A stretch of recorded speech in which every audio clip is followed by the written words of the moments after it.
प्रणाम बंधुओं, स्वागत है आप सभी का हमारे YouTube चैनल भक्ति ज्ञान माला में।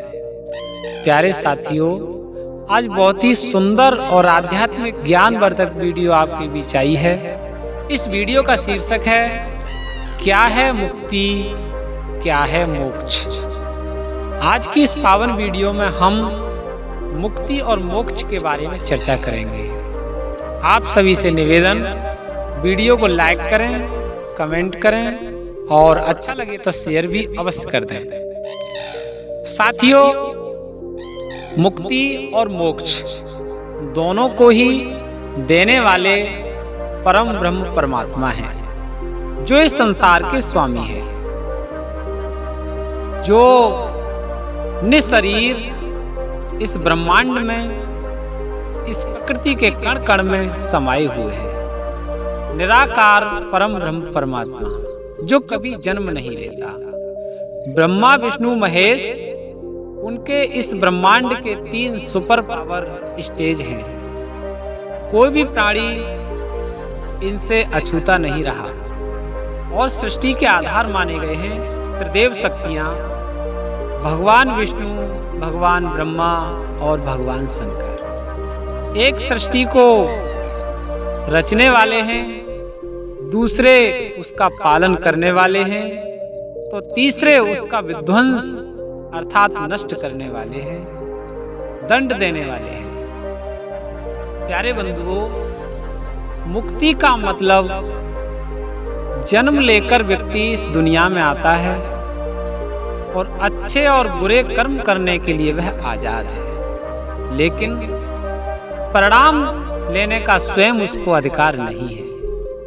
परिणाम देने का अधिकार देव शक्तियों को है। जैसा जिसने कर्म किया है, जैसा जिसका व्यवहार इस दुनिया में रहा है, उसके आधार पर ही उसको फल मिलता है। व्यक्ति ने मान के चलो मनुष्य का शरीर धारण कर लिया, मनुष्य शरीर में आकर के उसने अच्छे कर्मों को किया या गलत कर्मों को किया, क्योंकि कर्म करने के लिए मनुष्य आजाद है। कर्म करने के बाद जब वह शरीर छोड़ेगा और उसकी जीवात्मा दूसरे शरीर में प्रवेश करेगी, इस शरीर को छोड़ने की प्रक्रिया मुक्ति कहलाती है। इसी तरह से कभी मनुष्य बन गए तो कभी पशु बन गए, कभी पक्षी बन गए, कभी कीड़े मकोड़े आदि आदि ब्रह्मांड में जो जीव जंतु हैं, उनमें हमारी जीवात्मा विचरण करती है। एक योनि से दूसरी योनि में जाने की प्रक्रिया अधिकतर मुक्ति ही कहलाया करती है। प्यारे साथियों, इसका नाम मुक्ति है। एक शरीर के बंधन से मुक्त हो जाना ही मुक्ति है। लेकिन मोक्ष का तो विशाल अर्थ है।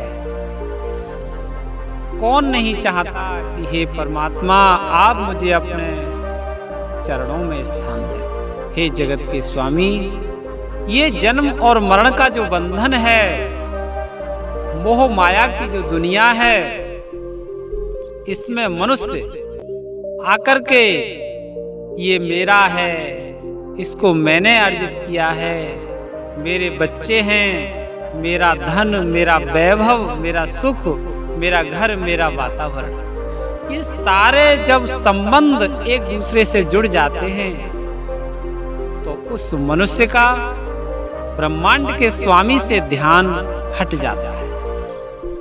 वहीं पर यदि उसके जीवन में भक्ति जन्म ले ले, भक्ति पैदा हो जाए उसके जन्म में, उसके जीवन में भक्ति आने के बाद फिर उसके जीवन में ज्ञान और वैराग्य उत्पन्न होते हैं, और ज्ञान और वैराग्य की पराकाष्ठा उसको भगवान तक ले जाने में समर्थ होती है। जब उसको ज्ञान और वैराग्य हो जाता है तो वो समझ जाता है कि इस ब्रह्मांड का स्वामी जो है, जगत का स्वामी कोई तो है जो चला रहा है। हे प्रभु, मैं तेरी शरण में हूँ, कृपा कर मुझे दया का पात्र बना। जब ब्रह्मांड के स्वामी उसकी दया भाव, उसकी भक्ति, उसके ज्ञान, उसके वैराग को परखते हैं, वो जान लेते हैं कि इसका जीवन निर्दोष है, भक्ति से परिपूर्ण है, फिर उसको जन्म और मरण के बंधन से बिल्कुल आजाद कर दिया जाता है कि हे प्राणी, अब तुझे किसी योनि में जाने की आवश्यकता नहीं रह गई। अब तू मेरी शरण में आ जा, मैंने तुझको जन्म और मरण के बंधन से मुक्त किया। इस जन्म और मरण के बंधन से मुक्त होने की प्रक्रिया का नाम मोक्ष है। मोक्ष के बाद हमें अन्य शरीर धारण करने की कोई आवश्यकता नहीं रह जाती। तो प्यारे साथियों, मेरे पास जितने शब्द थे, मैंने मोक्ष और मुक्ति की परिभाषा आपको बताई। मुक्ति का अर्थ सामान्य जीवन से दूसरे जीवन में प्रवेश करना, अर्थात इस काया से दूसरी काया में प्रवेश करने की प्रक्रिया मुक्ति कहलाती है। मोक्ष जन्म और मरण के बंधन से मुक्त होने की प्रक्रिया है, अर्थात जीवन में, ब्रह्मांड में, सृष्टि में फिर हमें नया शरीर धारण करने की कोई आवश्यकता नहीं रह जाती। इस व्यवस्था का नाम मोक्ष है। आपको कैसी लगी यह वीडियो? यह वीडियो आपको अच्छी लगी हो, आपसे निवेदन, वीडियो को शेयर करें, लाइक करें और कमेंट में सुंदर सा जवाब दें। मैं आप सभी का शुभ चिंतक सत्यपाल सिंह व्यास जी।